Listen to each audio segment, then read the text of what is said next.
నిన్న జగన్మోహన్ రెడ్డి గారు ఒక తెలుగు టీవీ ఛానల్తో మాట్లాడుతూ ఇంటర్వ్యూ ఇస్తూ చాలా అభ్యంతరకర వ్యాఖ్యలు చేశారు. I take serious objection to his comments is what I mean. నిన్న జగన్మోహన్ రెడ్డి గారు ఆ టీవీ ఛానల్తో మాట్లాడుతూ ఈరోజు రాజశేఖర రెడ్డి బిడ్డ ఆయన చెల్లెలు షర్మిలారెడ్డి గురించి చాలా ఒఫెన్సివ్ కమెంట్స్ చేశారు. వీటికి సమాధానం ఇవ్వాల్సిన బాధ్యత రాజశేఖర రెడ్డి బిడ్డగా నాకుంది. రాజశేఖర రెడ్డి గారిని అభిమానించే వాళ్ళెందరో కూడా నన్ను తప్పుగా అర్థం చేసుకోకూడదు కాబట్టి నేను ఈ సమాధానం ఇవ్వాల్సిన అవసరం ఉంది. ఇదే కాకుండా జగన్మోహన్ రెడ్డి గారు ఎన్నికల సందర్భంగా కడపకు వస్తున్న నేపథ్యంలో ఆఖరణ కొన్ని సమాధానాలు కూడా అవసరం ఉంది. ఆ ప్రశ్నలు కూడా అడగడం జరుగుతుంది. ముఖ్యంగా టీవీ ఛానల్లో మాట్లాడిన అంశాలు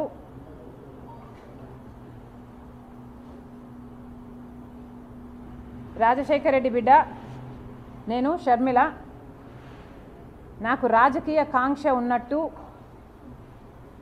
అందుకే రాజశేఖర రెడ్డి గారి కుటుంబంలో భేదాలు వచ్చినట్టు, నా రాజకీయ కాంక్షే దానికి కారణం అన్నట్టు వ్యాఖ్యానించడం జరిగింది.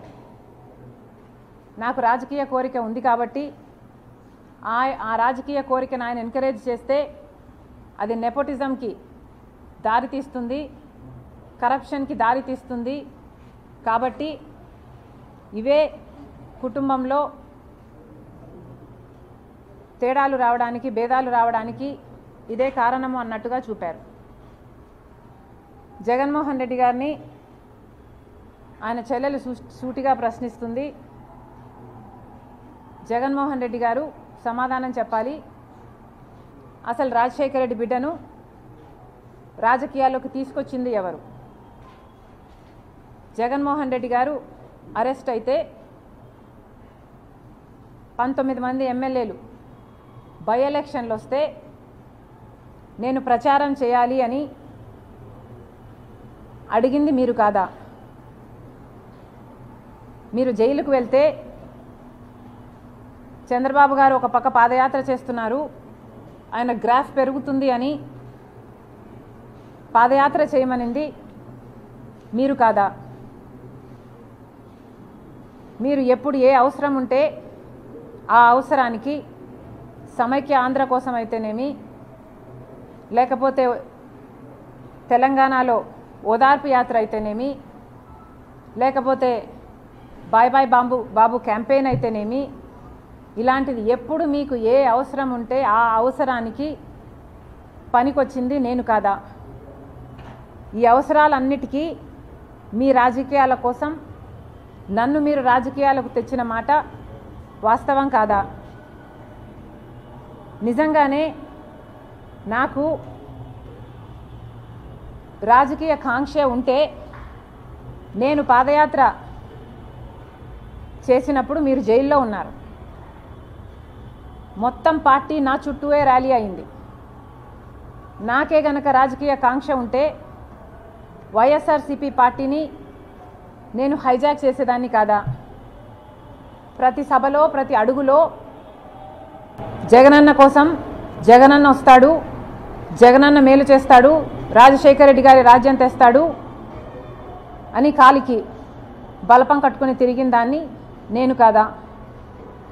నా బిడ్డల్ని, నా కుటుంబాన్ని పక్కన పెట్టి రోడ్ల మీదనే నెలల తరబడి మీకోసం త్యాగం చేసిన దాన్ని నేను కాదా?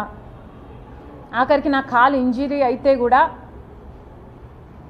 అతి వేగంగా ఫిజియోథెరపీ చేసి మళ్ళీ వెంటనే చేయాలి అని తాపత్రపడి చేసింది మీకోసం నేను కాదా? మరి నేను ఇన్ని త్యాగాలు చేసినా కూడా నాకు రాజకీయ కాంక్ష ఉంది అని మీరు అంటున్నారే, నాకే గనక రాజకీయ కాంక్ష ఉంటే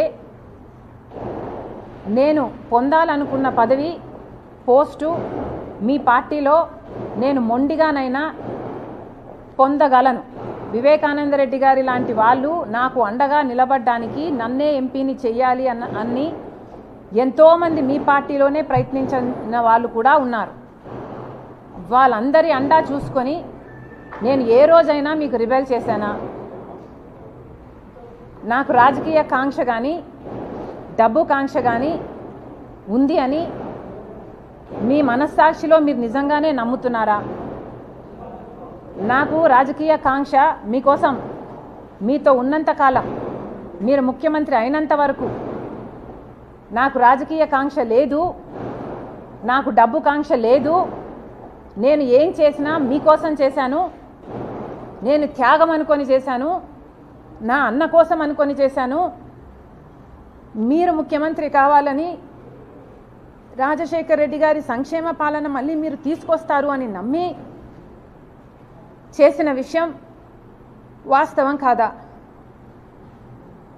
మన ఇద్దరము నమ్మే బైబిల్ మీద ఒట్టేసి నేను చెప్పగలను, నాకు రాజకీయ కాంక్ష కానీ డబ్బు కాంక్ష కానీ ఏ ఇతర ఆశ లేకుండా, ఆశించకుండా ఏ ఒక్క రోజైనా మిమ్మల్ని ఒక పదవి కానీ ఒక పోస్ట్ కానీ నేను అడగకుండా మీకోసం చేశాను, ఇది నిజం అని నేను బైబిల్ మీద ప్రమాణం చేయగలను. మీరు అదే బైబిల్ మీద ప్రమాణం చేసి నేను మిమ్మల్ని ఈ పోస్ట్ అడిగానని కానీ ఈ పదవి అని అడిగానని కానీ మీరు ప్రమాణం చేయగలరా? నాకు రాజకీయ కాంక్ష ఉంది అని కానీ డబ్బు కాంక్ష ఉంది అని కానీ మీరు రుజువు చేయగలరా? అసలు మనిషి మంచితనాన్ని గుర్తించడం రాజశేఖర్ రెడ్డి గారి దగ్గర నుంచి మీకు ఎందుకు రాలేదు? ఏదైనా ఒక లావాదేవీ కోసం, ఏదైనా ఒక లాభం కోసం ఆలోచన చేసే మనిషి కాదు రాజశేఖర్ రెడ్డి గారు. ఆయన బిడ్డను నేను. ఆయన హృదయానికి దగ్గరగా ఆయన మాటలు వింటూ, ఆయన హృదయంలో హృదయంగా పెరిగిందని నేను. ఆయన ఆశయాల కోసం ఆయన ఏ రకంగా అయితే త్యాగం చేసే మనసు ఆయనకుందో ఆ రకంగానే నేను కూడా ఆలోచన చేయాలి, ఆ రకంగానే మీకు నేను సహాయపడాలి. అంత నిస్వార్థంగా మీకోసం నేను త్యాగం చేశాను, మీకోసం నేను నిలబడడం జరిగింది. ఎంత బహిరంగంగా రాజకీయ కాంక్ష వల్ల నెపోటిజం అంటున్నారే,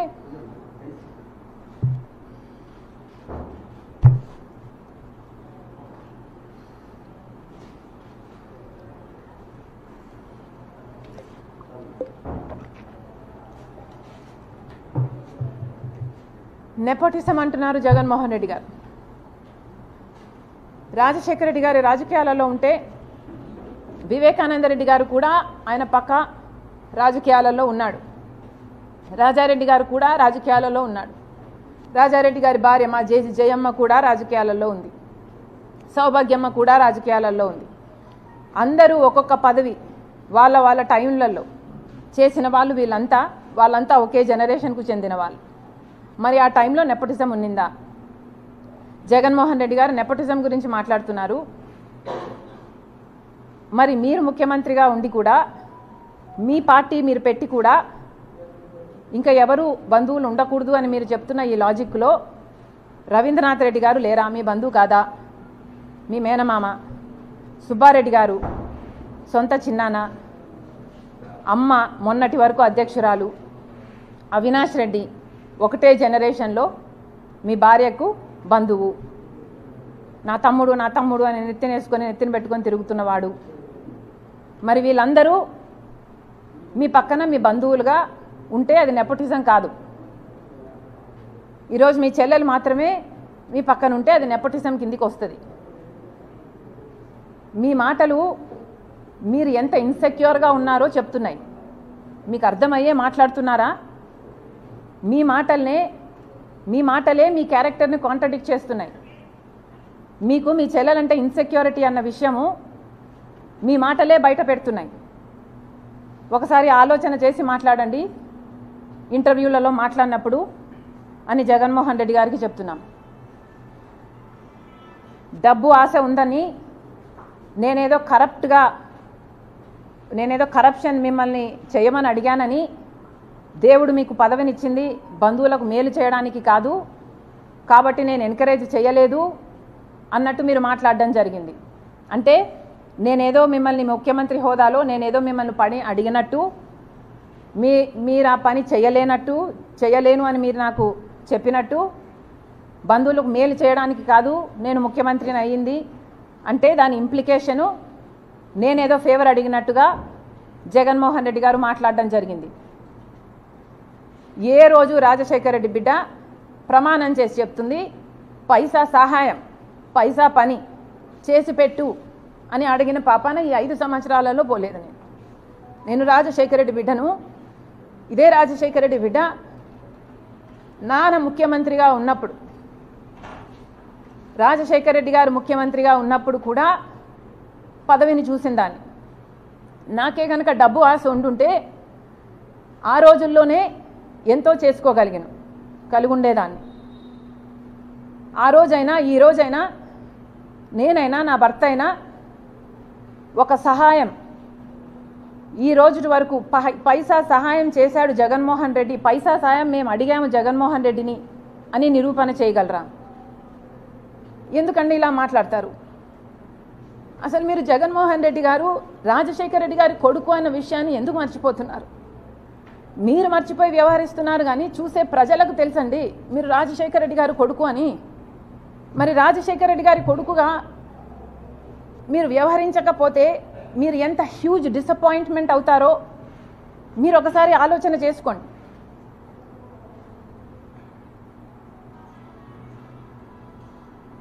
చాలా చెప్పారు, రిలేషన్షిప్స్లోకి రాజకీయాలు వస్తే relationships చెడిపోతాయి.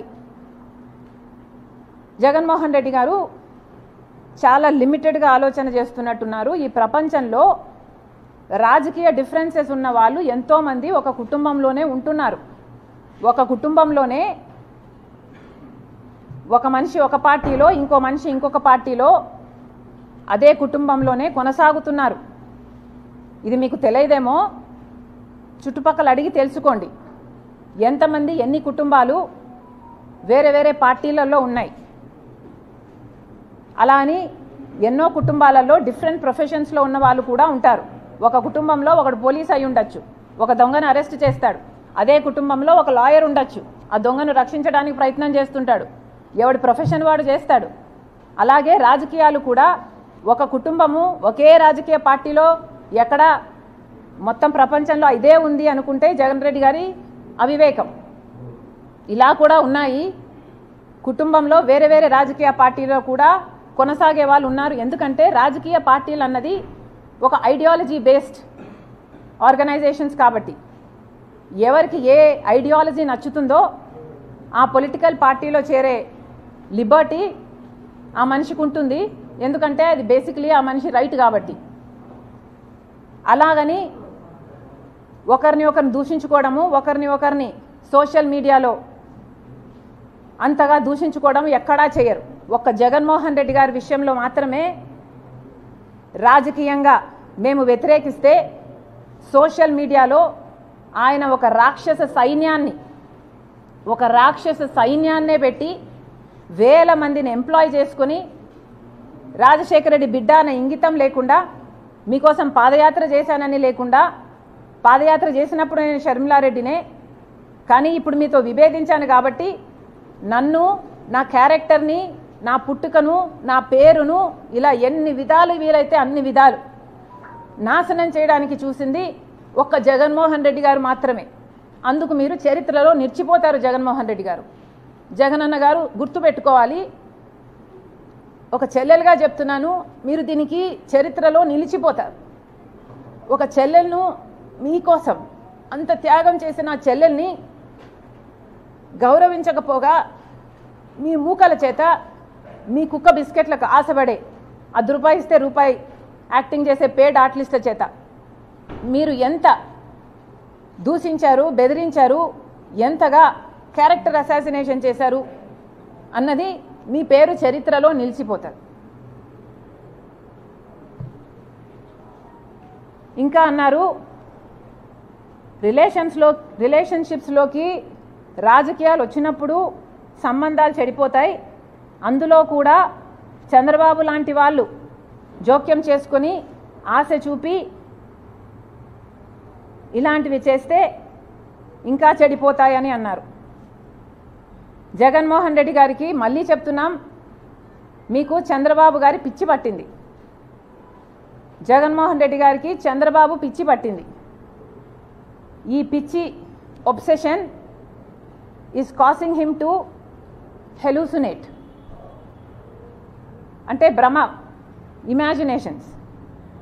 This obsession is making him delusional. Jaganmohan Reddy గారి మెంటల్ స్టేట్ గురించి నాకు జెన్యూన్గానే కన్సర్న్ ఉంది.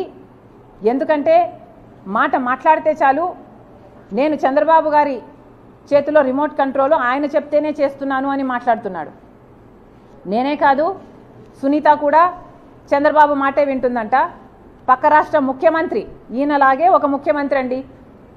అంటే ఈయన కూడా ఇంకొకరి చేతిలో కీలుబొమ్మ, ఒక రిమోట్ కంట్రోలా? ఈయనకిచ్చే రెస్పెక్ట్ ఈయనకి ఇవ్వాలి. పక్క రాష్ట్ర ముఖ్యమంత్రి గురించి మాత్రం ఇంకొకరి చేతిలో కీలుబొమ్మ అని మాట్లాడుతున్నారు. అర్థం ఉందా అండి? అది కూడా రేవంత్ రెడ్డి అంట చంద్రబాబు గారి చేతిలో కీలుబొమ్మ అంట. చంద్రబాబు ఇక్కడ జైలుకు కూడా వెళ్ళాడు. ఈయనకే అంత పవర్ ఉంటే మరి ఈయన జైలుకి ఎందుకు వెళ్తాడండి? అలాంటి ఆయన చేతిలో ఆయన కీలుబొమ్మ అంట. సో చంద్రబాబు గారి చేతిలో నేను కీలుబొమ్మ, చంద్రబాబు గారి చేతిలో సునీత కీలుబొమ్మ, చంద్రబాబు గారి చేతిలో రేవంత్ కీలుబొమ్మ, చంద్రబాబు గారి చేతిలో మోడీ కూడా కీలుబొమ్మే చంద్రబాబుతో పొత్తు పెట్టుకున్నందుకు. ఇలా చంద్రబాబు గారిని అంత పిచ్చిగా, అంత పెద్ద భూతంగా జగన్మోహన్ రెడ్డి గారికి కనిపిస్తున్నాడు అంటే నిజంగానే జగన్మోహన్ రెడ్డి గారు చంద్రబాబు ఒబ్సెషన్తో డిల్యూజనల్ అవుతున్నారు. ఆయన మెంటల్ కండిషన్ ఒకసారి చెక్ చేయించుకోవాలని కోరుతున్నాం. ఇంతేకాదు, జగన్మోహన్ రెడ్డి గారు మళ్ళీ గోబల్స్ ప్రచారం చేస్తున్నారు. పదే పదే కాంగ్రెస్ పార్టీ రాజశేఖర రెడ్డి గారి పేరును సిబిఐలో చేర్చింది, సిబిఐ ఛార్జ్ షీట్లో చేర్చింది కాంగ్రెస్ పార్టీ అని మళ్ళీ ఆరోపించారు ఆ ఇంటర్వ్యూలో. జగన్మోహన్ రెడ్డి గారికి మళ్ళీ చెప్తున్నాం, అది చెప్పకముందు ఇంకొక విషయం కూడా గుర్తు చేస్తున్నాం. మీ గోబల్స్ ప్రచారానికి మీకు ఏమాత్రం విలువలు ఉన్నాయో అని, విలువలు, విశ్వసనీయత చాలా ఉన్నాయని మీరు చెప్పుకుంటారు కదా, అసలు మీకు ఏ విలువలు ఉన్నాయో ఈ ప్రశ్నలకు సమాధానం చెప్పండి. రాజశేఖర రెడ్డి గారు చనిపోతే రిలయన్స్ హస్తం ఉంది ఆ చాపర్ క్రాష్లో అని చెప్పినవాడు జగన్మోహన్ రెడ్డి గారు కాదా? ఈయన మాట చెప్తే రిలయన్స్ సంస్థలని ఎంతమంది ధ్వంసం చేయడం నిజం కాదా? వాళ్ళ మీద ఈ రోజుల వరకు కూడా కేసులున్నాయి. కానీ అదే రిలయన్స్ వాళ్లకు జగన్మోహన్ రెడ్డి గారు ముఖ్యమంత్రి అయిన తర్వాత రాజ్యసభ మెంబర్షిప్ కూడా ఇచ్చారు. మరి జగన్మోహన్ రెడ్డి గారికి ఏ విలువలు ఉన్నట్టు? అప్పుడు అది సూట్ అయింది కాబట్టి అట్లా మాట్లాడతారు, ఇప్పుడు ఇది సూట్ అయింది కాబట్టి ఇట్లా చేస్తారా? మీరేనా విలువల గురించి మాట్లాడేది? ఏ విలువలు ఉన్నాయండి మీకు? రిలయన్స్ వాళ్ళు కారణమని చెప్పిన మీరు మళ్ళీ రిలయన్స్ వాళ్ళకి పదవులు ఇస్తారు, మీకు విలువలు ఉన్నాయనుకోవాలా? వివేకానంద రెడ్డి గారి హత్య విషయంలో సిబిఐ ఎంక్వైరీ కోరింది జగన్మోహన్ రెడ్డి గారు ముఖ్యమంత్రి కాకముందు. ముఖ్యమంత్రి అయిన తర్వాత వద్దని చెప్పింది జగన్మోహన్ రెడ్డి గారు.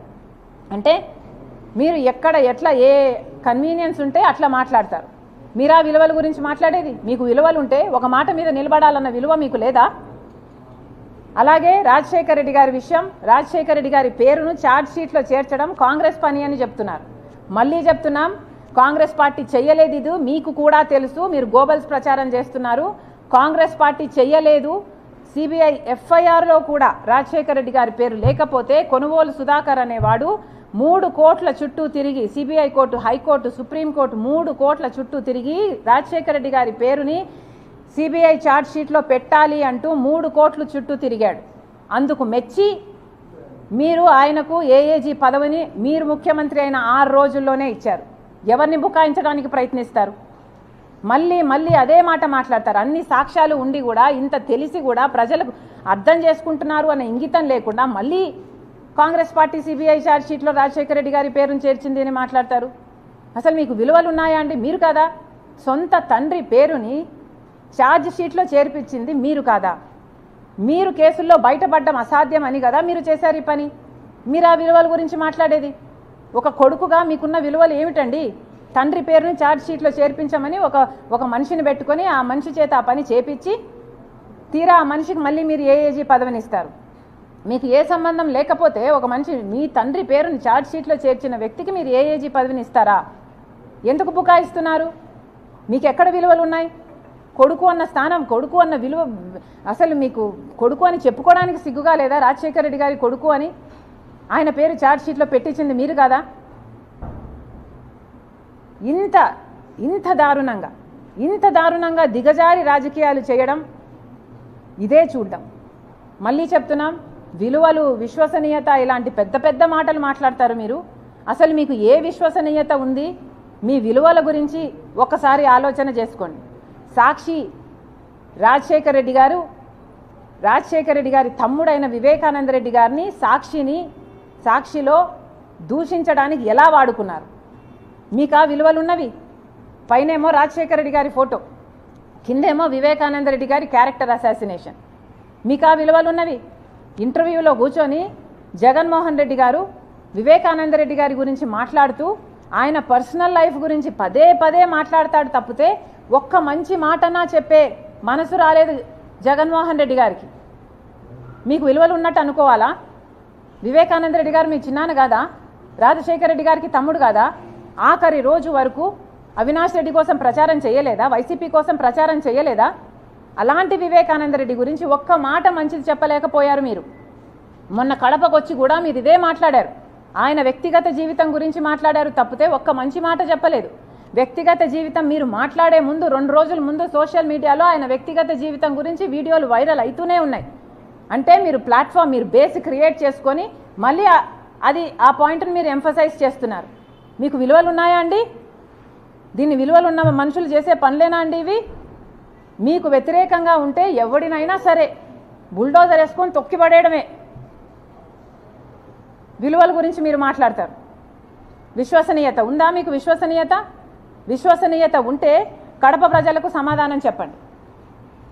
వివేకానంద రెడ్డి గారి హత్య విషయంలో అవినాష్ రెడ్డి గారు ముందక్కడికి వెళ్ళారు అని చెప్పారు. రవీంద్రనాథ్ రెడ్డి గారేమో సాక్ష్యాలు తుడిచేస్తుంటే అక్కడ నిలబడి చూశాడు అవినాష్ రెడ్డి అని రవీంద్రనాథ్ రెడ్డి గారు చెప్తారు. ఆ తర్వాత అవినాష్ రెడ్డి గారు మీకు ఫోన్ చేశారు అని చెప్తున్నారు. ఫోన్లో మీకు అవినాష్ రెడ్డి గారు ఏం చెప్పారు? అవినాష్ రెడ్డి గారు ఒకవేళ ఇక్కడ హార్ట్ అటాక్తో చనిపోయాడు అని మీకు చెప్పుంటే మీకు ఈ రోజు వరకు కూడా అనుమానం లేదా? అంత రక్తం ఉంటే హార్ట్ అటాక్తో ఎలా చెప్పాడు ఈ అబ్బాయిలో ఏదో దాచుతున్నాడు అన్న అనుమానం మీకు ఈ రోజు వరకు కలగలేదా? లేదు, ఆ అబ్బాయి నాకు నిజమే చెప్పాడు, ఇక్కడంతా రక్తం ఉందన్న, హత్య జరిగింది అని చెప్పుంటే మీకు మరి సాక్షిలో హార్ట్ అటాక్ అని మీరు ఎందుకు రాపిచ్చారు? ఈరోజైనా సమాధానం చెప్పండి. ఎంతసేపు ఉన్నా ఆ అబ్బాయి నన్ను కన్విన్స్ చేశాడు అని మాట్లాడుతున్నాడు టీవీలో. ఈ అబ్బాయి అంట 4 ఇంటర్వ్యూలు ఇచ్చాడంట కష్టపడి. సునీతమ్మ 5 ఏళ్ల కష్టం ఎవరికి కనిపించడం లేదు, ఆయనకైతే అసలుకే కనిపించడం లేదు. 5 ఏళ్ళు న్యాయం కోసం గడప తిరిగి కోర్టు మెట్లన్నీ ఎక్కి పోలీస్ స్టేషన్లో అన్ని చుట్టూ ముట్టే 5 సంవత్సరాల కష్టం కనిపించలేదు. ఈ అబ్బాయి అంట 4 ఇంటర్వ్యూలు ఇచ్చాడట. ఈ 4 ఇంటర్వ్యూలను పట్టి అవినాష్ రెడ్డి గారు నిర్దోషి అని ఈయన నిర్ధారించుకున్నారంట. అంటే మీకు ముందు చెప్పలేదా అవినాష్ రెడ్డి ఈ ఎక్స్ప్లెనేషను? ముందు చెప్తే మరి మీరు ఇంటర్వ్యూలో చూసి ఎందుకు కన్విన్స్ అయినట్టు? అయినా మీరెవరండి కన్విన్స్ కావడానికి? మీరు కన్విన్స్ అయితే ఎంత, కన్విన్స్ అవ్వకపోతే ఎంత? కన్విన్స్ కావాల్సింది ఎవరండి? ఇన్వెస్టిగేటివ్ ఏజెన్సీ, జడ్జిలు కదా. మరి మిమ్మల్ని కన్విన్స్ చేసిన అవినాష్ రెడ్డి సిబిఐని ఎందుకు కన్విన్స్ చేయలేకుండా ఉన్నాడు? వెళ్ళమని చెప్పండి. సిబిఐని తప్పించుకొని ఎందుకు తిరుగుతున్నాడు? సిబిఐ అరెస్ట్ చేయడానికి వస్తే కర్నూలులో అంత 3 రోజుల పాటు బీభత్సం సృష్టించారు కదా, పోలీసులను మూకల్ని అంత లా అండ్ ఆర్డర్ ప్రాబ్లమ్ సృష్టించి అసలు చెయ్యి వేయనీయలేదు కదా అవినాష్ మీద. సిబిఐ ఆఖరికి empty handed, it had to go back. That is an insult, a humiliation to CBI in it's history. మరి అంతగా మీరు అంత దిగజారిన రాజకీయాలు చేస్తున్నారే, మరి మిమ్మల్ని కన్విన్స్ చేయడం ఏం అవసరం అండి? మీరు కన్విన్స్ అయితే ఎంత, అవ్వకపోతే ఎంత? ప్రజలు కదా కన్విన్స్ అవ్వాలి. మరి ప్రజలకి సమాధానాలు చెప్పండి. ఎందుకని సాక్షి టీవీలో హార్ట్ అటాక్ అని చెప్పారు? ఎందుకని ముందు సిబిఐ అడిగారు, ఆ తర్వాత సిబిఐ వద్దన్నారు? ఎందుకని అవినాష్ సాక్ష్యాలు తుడిచేస్తుంటే అమాయకంగా నిలబడి చూశాడు? ఇవన్నీ సాక్ష్యాలు ఆధారాలు సిబిఐ అన్నీ పెడితే ఇవన్నిటినీ కాదని మీరు కన్విన్స్ అయ్యానని బుకాయిస్తున్నారు. మీరు బుకాయించినంత మాత్రాన ప్రజలు కన్విన్స్ కారండి. ప్రజలకు కూడా దేవుడు కూడా ఒక ఇంగితం అంటూ ఇచ్చారు, అర్థం చేసుకోవాలి. జగన్మోహన్ రెడ్డి గారు విశ్వసనీయత విలువలు అని ఇంత గట్టిగా మాట్లాడుతున్నారే, మీకే గనక విశ్వసనీయత ఉంటే ఈరోజు ఎందుకని 5 సంవత్సరాల అధికారం తర్వాత కూడా మనకు ప్రత్యేక హోదా రాలేదో ప్రజలకు సమాధానం చెప్పండి. బీజేపీ పార్టీ మెడలు వంచైనా సరే నేను ప్రత్యేక హోదా తీసుకొస్తాను అని కూడా చెప్పి కదా మీరు అధికారంలోకి వచ్చారు. ఎందుకు మరి ప్రత్యేక హోదా ఎందుకు రాలేదు? ప్రత్యేక హోదా ఎందుకు తేలేదు? మీరు బీజేపీ మెడలు ఎందుకు వంచలేదు? ఒక్క నిజమైన ఉద్యమమైన ఈ 5 సంవత్సరాలలో ఎందుకు చేయలేదు ప్రత్యేక హోదా గురించి? మీకు నిజంగానే విశ్వసనీయత ఉంటే సమాధానం చెప్పండి. పోలవరం ప్రాజెక్ట్ అయితేనేమి, రాజధాని అయితేనేమి, ఇలా ఒక్కటంటే ఒక్కటైనా సాధించుకొచ్చారా? మీకు నిజంగానే విశ్వసనీయత ఉంటే మరి ప్రజల ప్రయోజనాలన్నీ ఎందుకు తాకట్టు పెట్టారు బీజేపీ పార్టీకి? మీ స్వప్రయోజనాల కోసం ఏదైనా తాకట్టు పెడతారా? ఎవరినైనా బలి చేసుకుంటూ పోతారా? ఎవరినైనా తొక్కుకుంటూ పోతారా? కనీసం కడపలో స్టీల్ ఫ్యాక్టరీ కూడా మీరు కట్టలేదు. ఇది అవమానంగా లేదా మీకు? మీ సొంత జిల్లా కదా కడప. కనీసం ఇక్కడైనా కడపలో స్టీల్ ఫ్యాక్టరీ అయినా కట్టుంటే మీకు చెప్పుకోవడానికి ఏదైనా ఉండు. ఈ కడపలోనే ఇక్కడనే 625 గ్రామాలకు కనీసం మంచినీళ్ళు లేవండి. మంచినీళ్ళు లేవు గ్రామాలలో. ఏం సమాధానం చెప్తాడు జగన్మోహన్ రెడ్డి గారు? ఎక్కడ పెట్టుకుంటారు మీ తలకాయ? మీకు ఆ విశ్వసనీయత గురించి మాట్లాడే హక్కు ఉంది? కనీసం ఒక్క ఎకరాకైనా అడిషనల్గా నీళ్ళు ఇచ్చింది లేదు మీరు ఇక్కడ. కనీసం రాజశేఖర్ రెడ్డి గారు జలయజ్ఞంలో 42 ప్రాజెక్టులు సొగంలో వదిలేసిపోతే అవన్నా పూర్తి చేయాలన్న కాంక్ష లేకపోయింది మీకు. కనీసం అవి కూడా చేయలేకపోయారు. మీరా రాజశేఖర్ రెడ్డి గారి ఆశయాలను నిలబెట్టేది? Thank you guys.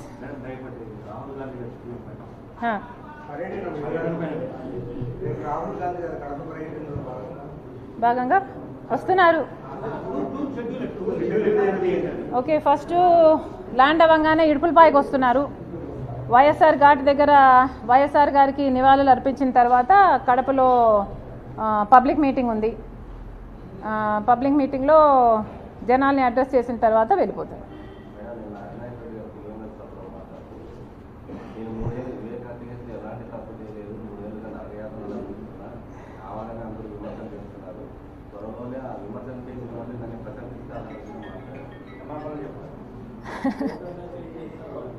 మరి ఎందుకండి సిబిఐని తప్పించుకొని తిరుగుతున్నారు? ముందు బెయిల్ ఎందుకు తెచ్చుకుంటున్నారు? సిబిఐ దగ్గరికి వెళ్ళండి. మీకున్న సాక్ష్యాలు, మీకున్న కన్విన్సింగ్, మీరేదో జగన్ రెడ్డిని చేయడం కంటే మీరు అక్కడికి వెళ్ళి వాళ్ళని కన్విన్స్ చేసుకోవచ్చు కదా. అయినా నేను దొంగతనం చేశాను నన్ను పట్టుకోండి అని నిలబడతాడా అండి? అక్కడనే నేను చేయలేదనే చెప్తాడు ఏ దొంగ అయినా. ఆ దొంగని నమ్మినోడు పిచ్చోడు.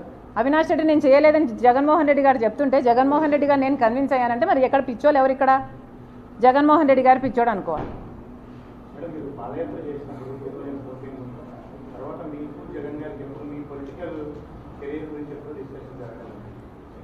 అమ్మా నేను పాలిటిక్స్లోకి రావాలి అన్న కోరిక నాకు కాదు కానీ మిగతా అందరికీ చాలామందికి ఉంది. ఈ పాప పాలిటిక్స్లో షైన్ అవుతుంది, ఈ పాప నీకు బలం అవుతుంది, ఈ పాప పార్టీకి మంచిది అవుతుంది అన్న ఒపీనియన్ను జగన్మోహన్ రెడ్డి గారికి 100ల సంఖ్యల్లో చేస్తుంటారు. అమ్మ కూడా చేసింది. అమ్మకు కూడా జగన్మోహన్ రెడ్డి గారు నన్ను ఎంపీని చేస్తాను అని మాటిచ్చారు. తర్వాత అమ్మ అడుగుతూ వచ్చింది తప్ప ఎంపీని చెయ్యి అని నేను ఒక్కరోజు కూడా జగన్మోహన్ రెడ్డి గారిని నాకు ఈ పదవి ఇమ్మనని కానీ నాకు ఈ పోస్ట్ ఇ అని కానీ నేను ఒక్కరోజు కూడా నా నోరు తెరిచి అడిగిన పాపాన పోలేదు. ఎందుకంటే నాకు తెలుసు ఆయనకి ఇష్టం లేదు అని. ఏదైనా అన్నకి ఇష్టం లేదులే, అన్నకు వదిలేద్దాంలే, అన్న అడిగాడు చేద్దాంలే, అన్న కోసంలే, అన్న అన్న అని పిచ్చి పట్టిన దాని మాదిరి నేను చేశాను. దానికి ఈరోజు అనుభవిస్తున్నాను. అమ్మ చెప్పినప్పుడు కాదండి, అమ్మకి మాట ఇచ్చింది ఆయనే. అదే కదా ఆవిడ అడిగేది, మాట ఇచ్చావు కదా నిలబెట్టుకో అని ఆవిడ అడుగుతుంది. ఇంకొద్దులేమ్మా, ఇవన్నీ అనవసరం. Thank you.